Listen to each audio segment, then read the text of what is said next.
Kalau dalam perjanjian lama dikatakan bahwa Getsemani itu artinya tempat memeras minyak. Tetapi dalam perjanjian baru itu lebih mengarah kepada tempat Yesus memeras keringat, tempat Yesus memeras air matanya. Karena apa? Karena dia yang menanggung dosa manusia yang sehebat itu. Secara fisik, secara logika tidak akan pernah mungkin. Kalau misalnya dalam hukum dunia, saudara, kalau mungkin seseorang yang melakukan dosa dan ada seseorang yang menanggung dosanya, itu mungkin sangat berat. Itu masih berbicara satu orang. Itu akan mendapatkan hukuman yang setimpal dengan apa yang diperbuat si orang yang mengalami kasus tersebut. Tetapi Yesus tidak hanya menanggung dosa satu orang, tetapi Yesus tidak hanya menanggung dosa satu keluarga, tetapi Yesus tidak hanya menanggung dosa satu komunitas, tetapi Yesus tidak hanya menanggung dosa satu kota, tidak menanggung dosa satu provinsi, tidak menanggung dosa satu negara, tidak menanggung dosa satu benua, tetapi Yesus menanggung dosa seluruh dunia. Sehingga sangat masuk akal kalau pada saat itu Yesus berkata, hatiku sangat sedih seperti mau mati rasanya. Percaya saudara bahwa Yesus itu adalah manusia 100% dan kealahannya pun Allah 100%. Sehingga secara manusia dia mengalami yang banyak kegalauan tingkat tinggi. Kalau misalnya dia mungkin menanggung hanya dosa 1, 2, 3 orang mungkin masih bisa. Masih sangat gampang. Tetapi beliau menanggung dosa dan saya dan saudara. Beliau menanggung dosa seluruh dunia. Itulah berkata bahwa dia berkata, seandainya cawan ini berlalu daripada aku. Karena apa? Ia mengalami depresi tingkat tinggi. Bahkan saya katakan bahwa penafsir di seluruh dunia tidak bisa menafsirkan seperti apa kegalauan yang dialami Yesus. Karena kegalauannya itu melebihi kegalauan yang pernah dialami setiap manusia di bumi. Di Getsemani, Getsemani lah menjadi saksi bisu bagaimana Yesus memperjuangkan hidup kita. Getsemani lah menjadi sentralnya bagaimana Yesus harus nanti berjalan dari Getsemani sampai ke bukit yang namanya Bukit Kalvari. Getsemani lah yang menjadi buku catatannya Bapak Ibu. Kalau tidak ada Getsemani, mungkin Golgota, mungkin Yesus di Golgota tidak akan pernah disalibkan. Karena di Getsemani lah semua keputusan ditetapkan. Sama halnya dengan di tempat ini, kalau misalnya lantai 3 gembala tidak dari 1 bulan atau 2 bulan yang lalu memberikan sebuah keputusan atau membuat suatu perencanaan untuk membangun di atas, tembok-tembok di atas tidak akan bisa berdiri kokoh. Itu sebelumnya sudah ada yang namanya keputusan dari awal, sudah ada perencanaan dari awal bagaimana suatu saat ke depan akan terjadi sesuatu yang akan diputuskan. Itu sudah dilakukan bahwa perencanaan Yesus, bahwa keputusan Yesus terjadi di Getsemani. Maka pada hari ini kita akan mempelajari 3 fakta tentang Getsemani. 3 fakta tentang Getsemani. Yang pertama adalah bahwa Getsemani sebagai penentuan keputusan.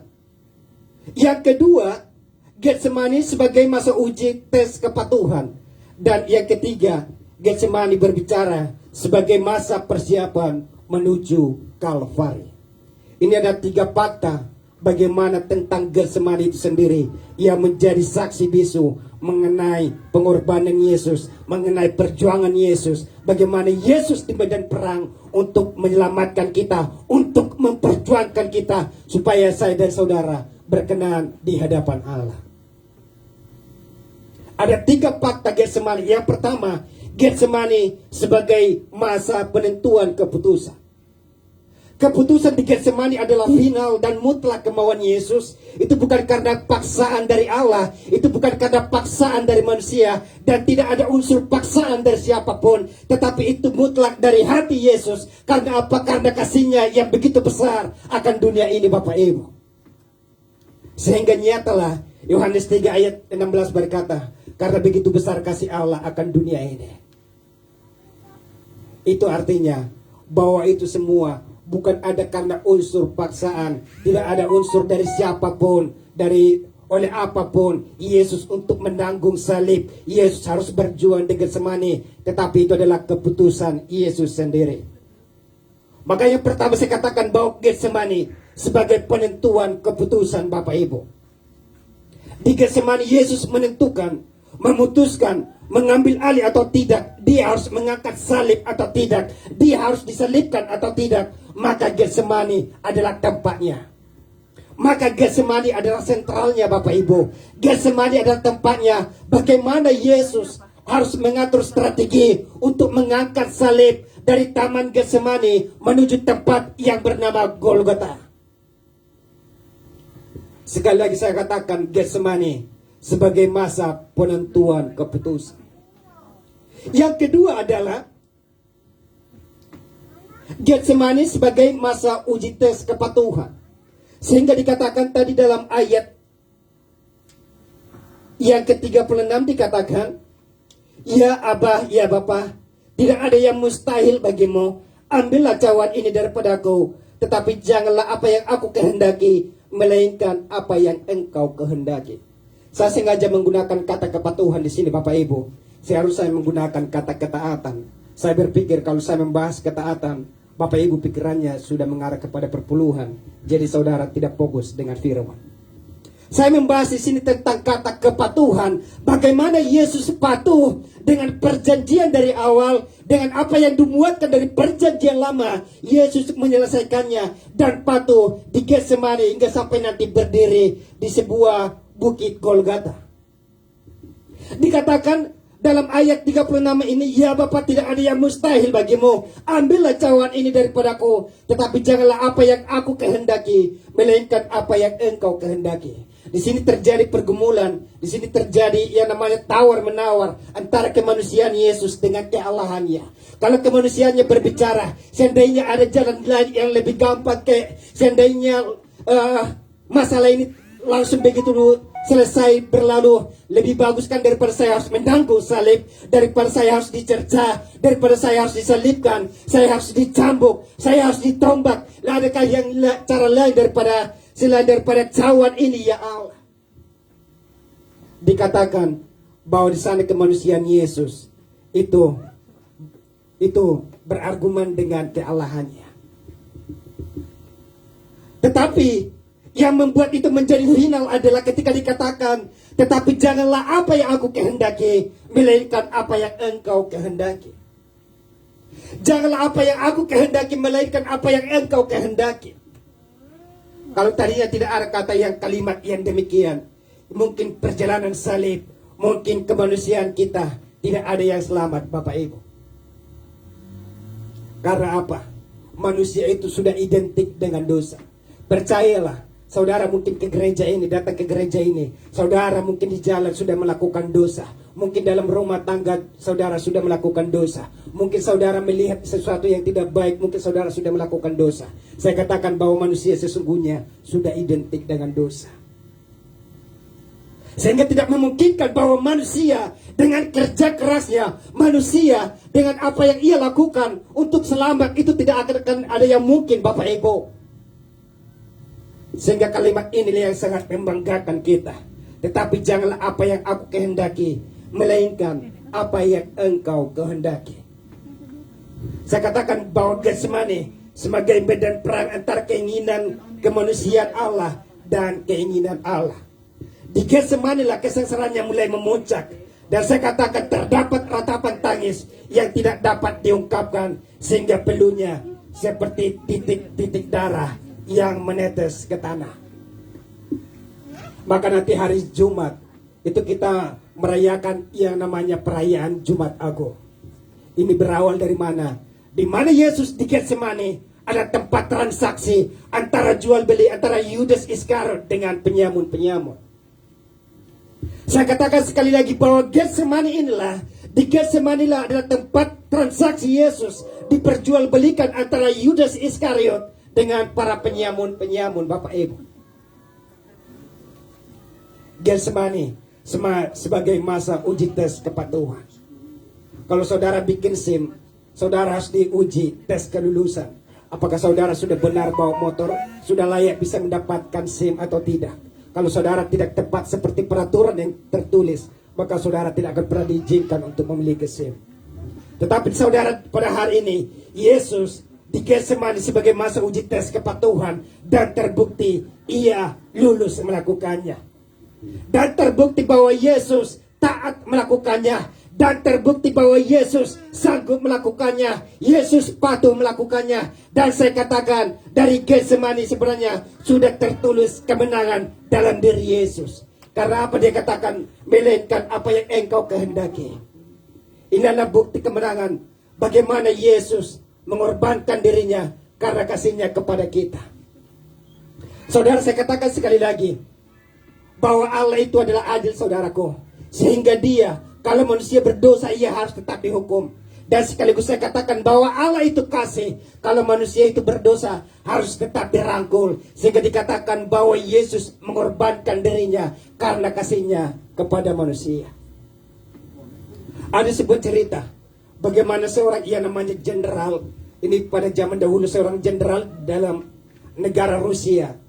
Ketika dia memberontak kepada pemerintahannya, keisarannya, karena kekaisarannya itu tidak sesuai dengan apa yang tertulis dengan undang-undang. Akhirnya dia memimpin sebuah kelompok dan dia diakui sebagai jenderal, sebagai pemimpin yang sangat dihormati dan disegani oleh masyarakat. Suatu ketika dalam kelompoknya ada perselisihan. Pangeran ini atau jenderal ini kehilangan yang namanya barang dari tempatnya. Sekali dua kali jenderal masih memberikan maklum, dan bahkan hari ketiga dia memberikan ultimatum, mengumumkan bahwa ke depan siapa yang mencuri barang-barang dari dalam ini, dia akan mendapat hukuman yang setimpal, yaitu 50 kali cambukan. Sekalipun sudah dibuat yang namanya peraturan itu, tetap juga bahwa jenderal pada saat itu masih mengalami kehilangan. Hari pertama, kedua, dan ketiga belum ketemu yang namanya pencurinya. Hari keempat, kelima belum ketemu. Ternyata hari keenam, ternyata ketahuanlah siapa yang mencuri barang-barang selama ini. Para prajurit datang kepada jenderal. Jenderal, kami membawa kabar bahagia. Kami membawa kabar sukacita.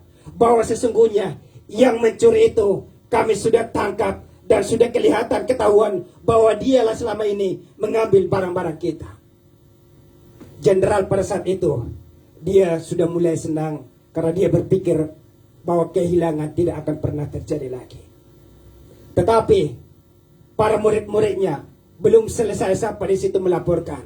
Tetapi ada kata tetapinya Tuhan, bahwa yang mencuri barang-barang selama ini itu adalah ibu Tuhan sendiri. Hati jenderal pada saat itu gundah gulana, Bapak Ibu. Dia adalah jenderal yang sangat adil, yang sangat dihormati, yang sangat dihargai oleh rakyat. Dan pada saat kasus itu, rakyat terpecah menjadi dua kelompok.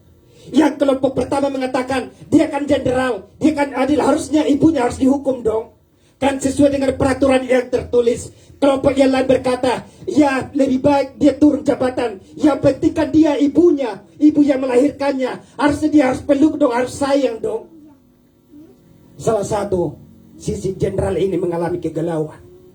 Dia berpikir, kalau saya tidak melakukan hukum ini, maka saya akan dicap sebagai pemimpin yang tidak bertanggung jawab, sebagai pemimpin yang tidak adil. Tetapi kalau saya nanti tiadakan hukum ini, saya rangkul ibu saya. Tetapi apa yang dikatakan oleh rakyat, kalau misalnya juga saya pukul ibu ini, saya pukul dengan hukuman cambuk, dengan umuran sudah sekian, mungkin dia sudah akan meninggal. Apa yang dikatakan rakyat kepada saya? Ya, seorang jenderal bagaimana dia mengasihi rakyat yang besar, ibunya saja dia tidak bisa untuk kasihi. Dia mengalami pergejolakan, pertentangan yang luar biasa. Akhirnya besoknya hari H adalah hari eksekusi. Apa yang dikatakan jenderal itu, dia berpikir sejenak, dan ia lakukan adalah dia menanggalkan jubahnya dan dia melampiskan, menyelimutkannya kepada ibunya, dan dia mengambil alih yang menjadi orang yang dicambuk pada saat itu menggantikan ibunya. Rakyat pada saat itu mereka tepuk tangan. Orang yang seperti ini sulit untuk ditemukan. Hikmat yang demikian sulit untuk ditemukan. Di salah satu sisi, dia mengambil alih sebagai orang yang harus mendapatkan cambukan sesuai dengan hukum yang tertulis. Bahkan di sisi yang lain, dia menggantikan ibunya karena dia mengasihi ibunya. Demikianlah dengan Allah dalam kehidupan kita, Bapak Ibu. Sesungguhnya bahwa bukan Allah sebenarnya yang berdosa, bukan Yesus yang melakukan pelanggaran, tetapi karena kasihnya dia menjadi korban dalam kehidupan kita. Bagaimana mungkin Allah itu tidak pernah bisa kompromi dengan dosa? Sehingga yang ia lakukan adalah bahwa Yesus sendiri menjadi korban, bahwa Yesus sendiri menjadi bahan amukan massa pada saat itu, dan ia menyerahkan dirinya untuk menjadi tebusan karena dosa saya dan saudara.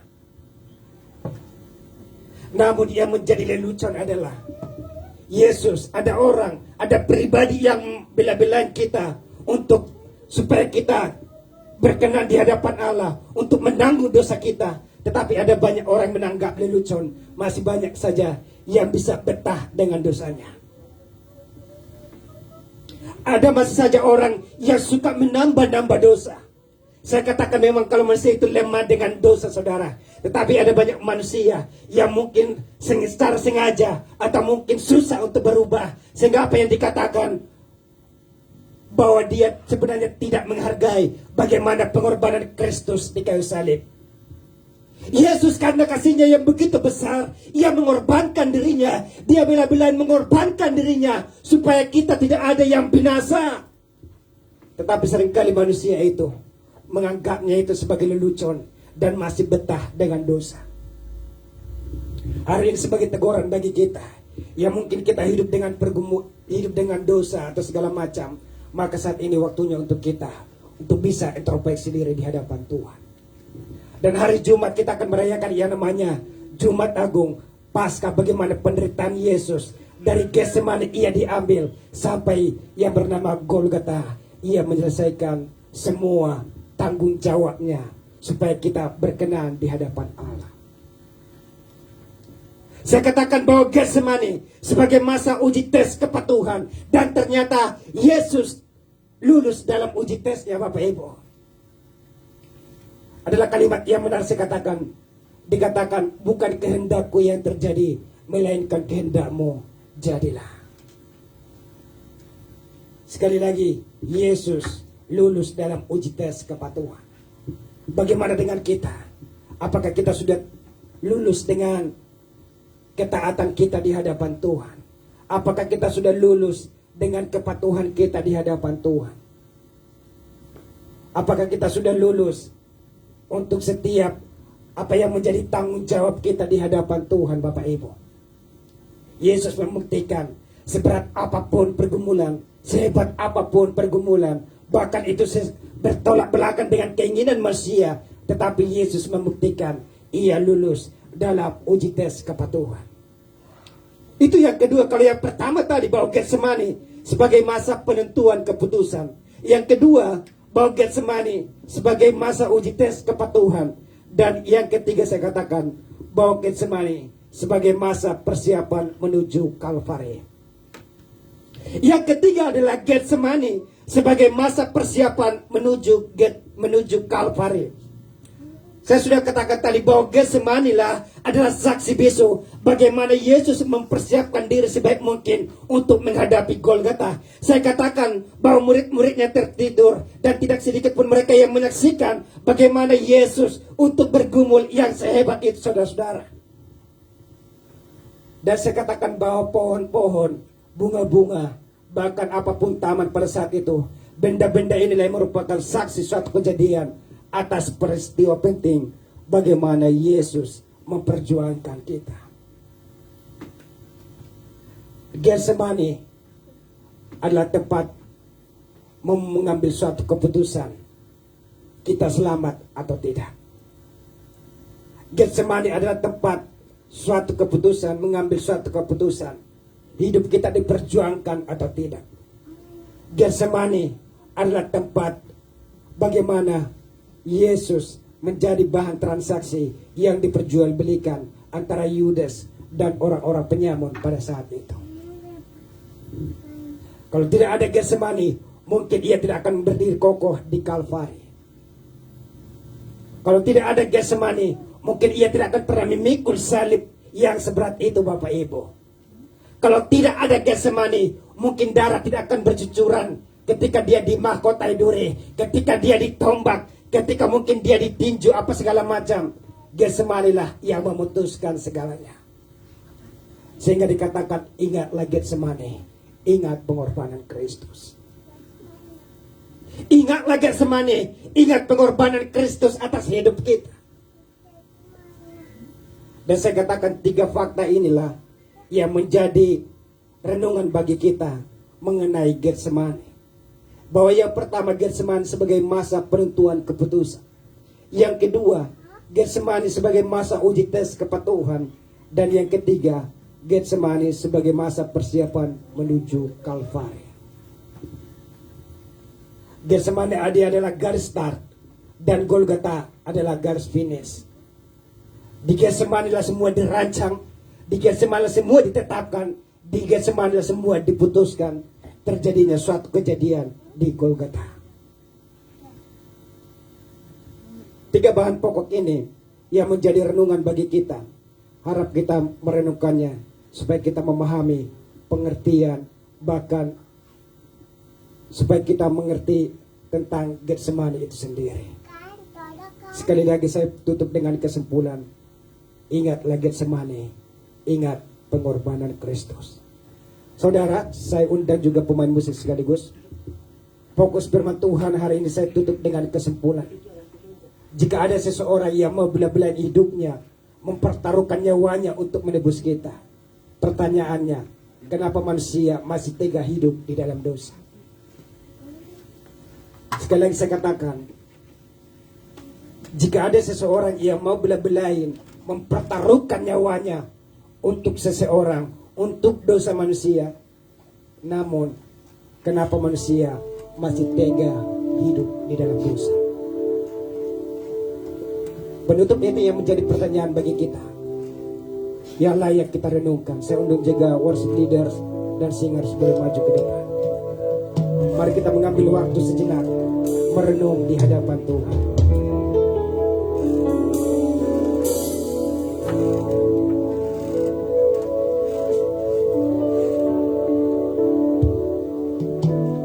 Yesus yang tidak berdosa dibuatnya menjadi dosa karena kasihnya yang begitu besar bagi kita.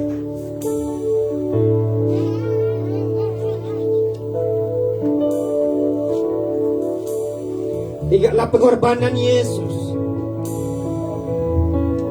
ingatlah Getsemani. Bagaimana Yesus meneteskan keringat berupa darah karena terjadi kegalauan yang sangat tinggi. Tetapi ia lakukan semuanya karena kasihnya kepada kita.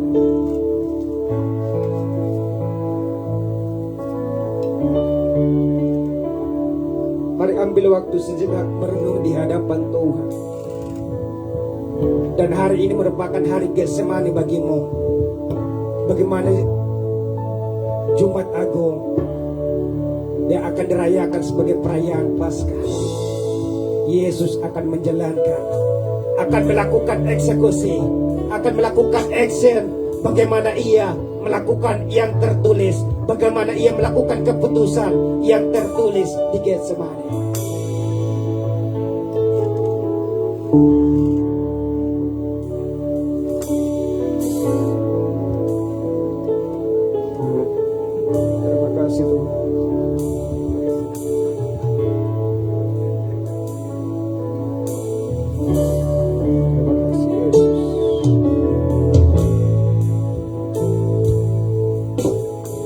Satu pujian, Bapa pegang tangan.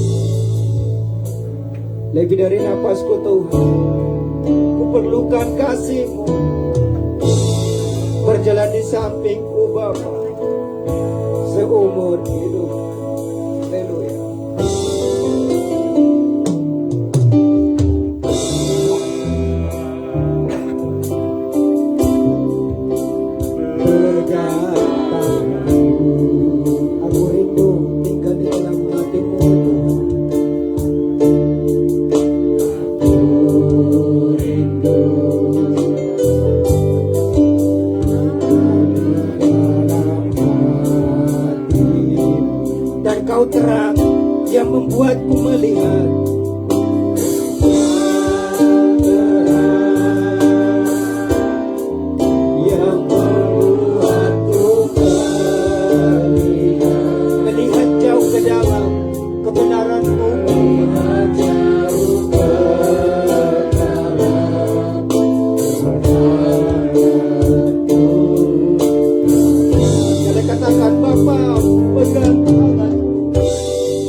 dari nafasku Tuhan. Lebih dari nafasku, Dia menjadi pengakuan kami di hadapan-Mu ya Tuhan. perlukan Kami memerlukan kasih Tuhan dalam kehidupan kami. Tanpa kasih-Mu Tuhan, kami tidak ada yang selamat. Tanpa kasih-Mu Tuhan, kami tidak dapat berjalan apapun. Tanpa kasih Tuhan, kami tidak dapat melakukan apapun. Lebih dari nafas kami, perlukan kasih-Mu, kami memerlukan kasih-Mu. peganglah tanganku yang untuk selalu. Sekali lagi dengan sungguh-sungguh, lebih dari nafasku Tuhan.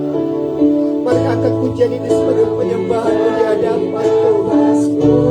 Mari angkat pujian ini sebagai permohonan-Mu di hadapan-Mu.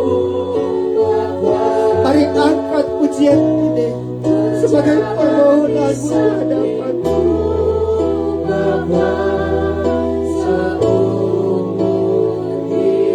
Lebih dari nafasku Bapa, kami perlu kasih-Mu Tuhan. Lebih dari nafasku, perlukan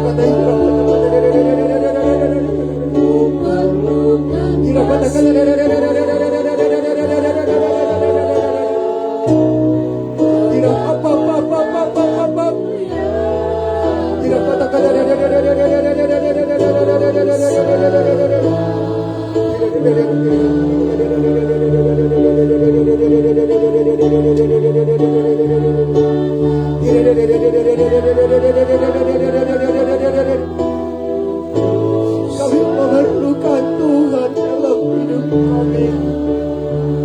Kami memerlukan Tuhan dalam hidup kami. Lebih dari nafas kami Tuhan. Kami memerlukan Tuhan dalam kehidupan. Ampuni kami Tuhan akan dosa dan kekurangan. Ampuni kami Tuhan akan pelanggaran-pelanggaran kami. Ampuni kami Tuhan akan segala ketidaktaatan kami. Ampuni kami Tuhan untuk segala sesuatu yang mengecewakan Tuhan. Perkenankan kami layak di hadapan-Mu. Perkenankan kami Tuhan untuk memasuki Jumat Agung, untuk menyaksikan bagaimana Kristus menyaksikan bagaimana Kristus megangkan salib itu.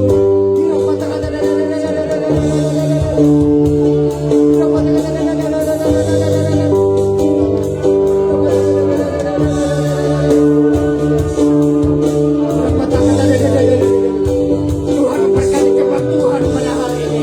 Mereka yang berbeban berat, mereka yang kehilangan dengan dosa, Tuhan membantu mereka, Tuhan menolong mereka. Apapun yang menjadi pergumulan mereka, Tuhan tolong mereka, Tuhan tolong mereka, supaya mereka terjerat dengan dosa masa lalu, supaya mereka Tuhan bisa terlepas dengan dosa kutukan dalam nama Tuhan Yesus, dalam nama Tuhan Yesus. Maka jemaat Tuhan menyaksikan kota hari ini, dimanapun engkau berada, tanpa katakan hari ini bahwa penyelamatan Kristus dia semati kata ditetapkan bahwa kita menjadi orang-orang menang dalam nama Tuhan Yesus, dalam nama Tuhan Yesus, dalam nama Tuhan Yesus, dalam nama Tuhan Yesus, dalam nama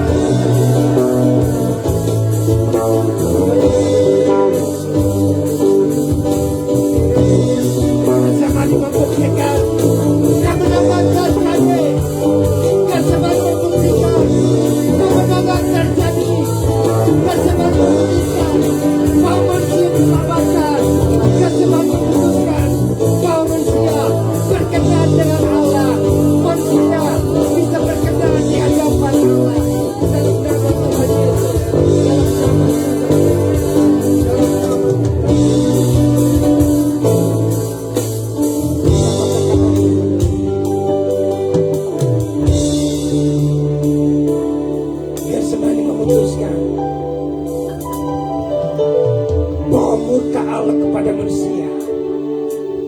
semua ditanggung oleh Yesus sendiri. Getsemani yang menetapkan bahwa hubungan Allah dengan manusia yang sudah rusak. Di Getsemani telah ditetapkan semua ditanggung oleh Yesus sendiri. Dan sekali-sekali Yesus bukan karena ia berdosa, tetapi karena ia menanggung dosa seluruh umat. Dan ia mempertaruhkan nyawanya. Dan Getsemani sebagai bukti pengorbanannya. Ingatlah Getsemani, ingat pengorbanan Kristus.